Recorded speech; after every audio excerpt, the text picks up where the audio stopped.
Hi everyone, welcome back. We're Let's wave. everyone. Hi. We're at SPX 2011 once again. Once again. I'm Joe, and this is Rusty over here, and this guy right here. Hi, I'm Paul Hornschemeier. Are you really? Yes. Nice. Do you think I'm speaking loud enough? I have no idea. No, speak a I little think it's loud. fine. Yeah. Yeah. All right.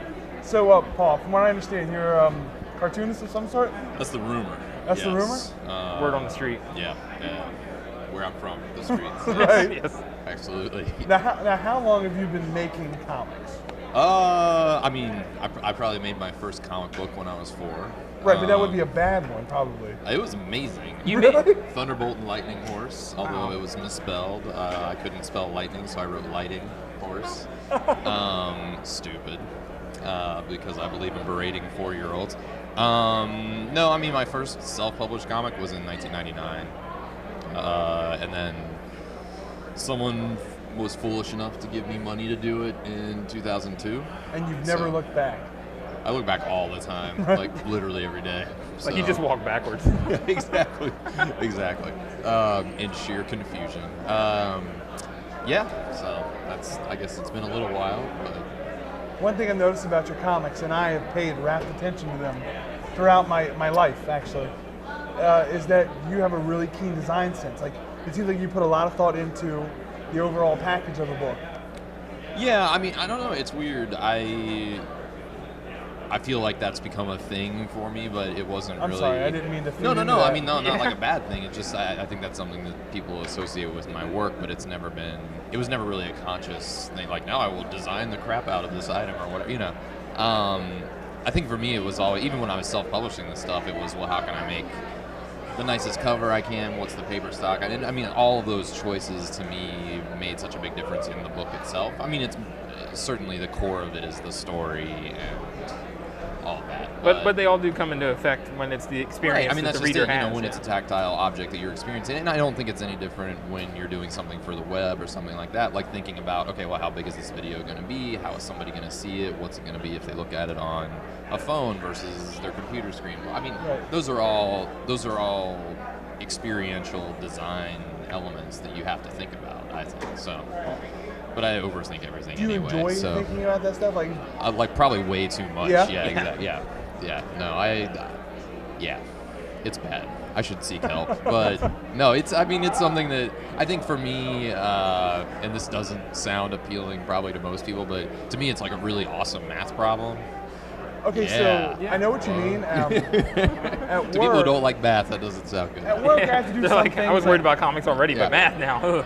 I have to do some things that are in the graphic design environment, but almost all of them require strict, rigid margins and bleeds and Right. line. And there's nothing more fun to me than setting up all these little guides. Yeah, it's and enjoyable. just- I mean, because those are the parameters of the thing that you're Right. working on, and like each one of those little choices. I mean, Sidney Lumet has a quote about, there's no small choices in movies. Well, I don't think there's any small choices in really anything that you're Right. putting together, whether it's a book or it's, an album, like music, whatever it is. I mean, certainly like one could say, well, an album, it's just the music. Well, I don't know. I mean, I think how you package the album and all those things can influence maybe how you're going to intake that. Right. Set It's of like, music. it's like a chef making sure that the plate looks nice Sure. to enhance the eating. Yes. Exactly. So I'm So, just like, I'm you're just a a comic chef. chef. I'm a comics chef. That's what I'm Wow, trying we to say just here. broke pretty through impressive. here. It's true. I Look for my new remember- chain of restaurants next fall. I remember one of the issues of Forlorn Funnies. It was one of the longer ones, and basically you had all these different types of they were different, not different paper stock, but you made the paper look different Right. for the different stories. Like and stuff. visually, the texture Yeah. was different. Yeah. Right. I thought that was really cool. Thanks. That's it. That's pretty Thanks. much that. That's not even a question. That was cool. That was your Chris Farley show. Quick. I was about to say remember like when the you Chris did that? Farley thing. Yeah. Well, That that's was cool. nice. That was Dude, cool. That was everybody really respected him Like, as an that's- interviewer. That's pretty cool. There, everybody Actually, wanted I on. like those interviews. They were Yes. fun.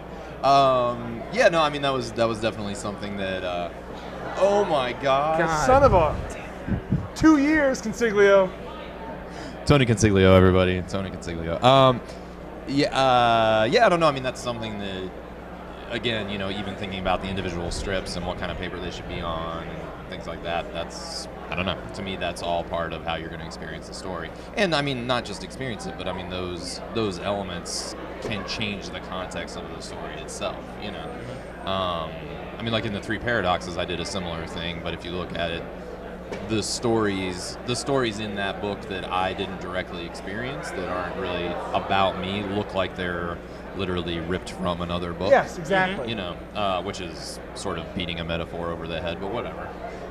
It works. I love beating metaphors. You heard Oh it my here. God. It's true. I'm glad I went. I don't care if it's a game or with my fists. I love beating metaphors. The hell Love with it. metaphors. To hell with them. To hell with them.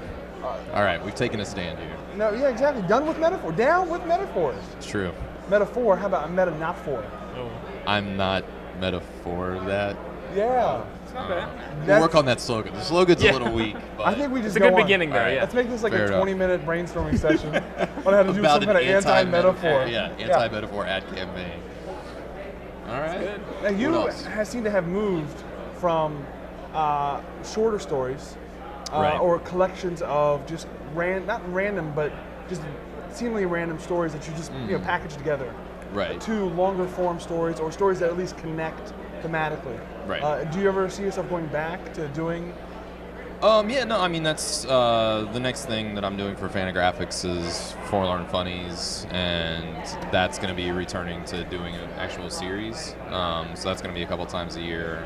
And that'll have some shorter stuff in it, because I mean that's something I actually really miss. Like one of the stories is a 3-page strip, and that's it, you know, and it's Right. self-contained, and one is a 1-page strip, and I didn't really have a good home for. Yeah, it's hard to find a place to put Right. those I mean, you know, I could put it online, which, you know, I'm also planning on doing that stuff, but yeah, I mean, there wasn't really a good home for that, and that was one reason I wanted to start the series up again. So. Yeah, because I honestly, the Three Paradoxes is because I did that as just a book and it was never serialized anywhere and anything. And I was doing that and serializing stuff in Mulm with Life with Mr. Dangerous. Both of those kind of, in concert with one another made me really miss doing a series. So going back to doing a series, although it's not going to be a floppy, you know, comic the way that. So it'll just be like a semi-regular. Yeah, it's going to be, I mean, production-wise, it'll be kind of similar to like a Jason book or something like that, Nice. where it's Okay. you know, a perfect bound book, but it's only 48 pages. like a slim album. Right, exactly. So, which it kind of, I mean, Dark Horse sort of did that with like the Escapist series and stuff like that. Oh, yeah. I mean, there's Yeah. been different incarnations of that, so that's kind of the model for it. Or what John Pham has done that with Sublife. Yeah. Although his are like 80 pages, I'm not doing that much per issue, so. Wow. Yeah. Nice. Good to see you putting a lot of effort into it. Yeah, sorry. I'm basically 80 I'm pages going to of- put out a 4-page book and But I'm square binding it. just hey, you know, deal with it. Every page is cardstock. Yeah, Like you can give this book to a 3-year-old. Like a board It's book. gonna be safe. exactly. Yes. That's nice. Yeah, I'm just going to reprint Goodnight Moon And there's over just and gonna over be again. morals on every page, but not metaphors. But not No, metaphors. it's going to be a post-metaphor book. Forget about it. What? Right? Done. All right, That's are we it. done? We Great. didn't even take 20 minutes. Wow. That's why you're you That's and why, we're sitting yes, here. That's why I get paid the big bills. That's right. I was wondering why. Absolutely. We were discussing it earlier. Yeah, we Why weren't does sure. he get paid the big Why bucks? is he getting paid? Stan. This No one makes knew. sense. He's got all these yachts. Why? I don't understand. Yeah. So, how long have you been coming to Small Press Expo? Oh my God, I don't really know. I think the first time I came here was 2000, but it might have been 99. I'm Right. not sure. Were we debating this earlier? I can't We were remember. talking Yeah, about we it talked last about last night, night. where Yeah. you said you had an Ignatz nominee for Best Debut Comic. I don't remember what it was for. I was up for. I think I got nominated for something in 2000, but I definitely got nominated for something in 2001. And you Of were gonna course, there debut wasn't. something? I was going to debut Sequential 7, which was the last like really big self-published thing I did. So, Right. The terrorists got me. They got you. They got me. You know what? I mean, I know it probably sucks to be you. I was just really Absolutely. happy that it really only affected you, though. Yeah. Everybody I else. you know, it's weird. I actually did check. I contacted the Pew people and a few other Yeah. polling operations, and I was the only person affected. So I'm glad it was I felt concentrated. Just so Yeah. yeah. I mean, you know, Like a good orange juice. Yes. Ocean spray. Nice. Yeah, no, it was. I mean, that was the thing. It was kind of like, honestly, I don't even remember being bummed out at all because so much other stuff was obviously happening at that point. That Yeah, I was more concerned about whether the country was going to explode. Than, You were sure. Yeah. You say that now. You know, in hindsight. No, trust me. probably. Well, I mean, that's the thing. I if think we it had was, access to your diary, I from think then. it was. Yes. It's true. Dear Gurnal. First yeah. no pony, now no expo. Exactly. First year ever. Yeah, I really don't think it was like. I mean, it was obviously I realized, okay, I'm not going to be traveling because nobody was traveling. But yeah, I don't know. I feel like it was maybe a week later. I was like, oh, There I was all that. these books, and what am I doing with them now? So You know, we live in the area, and Yeah.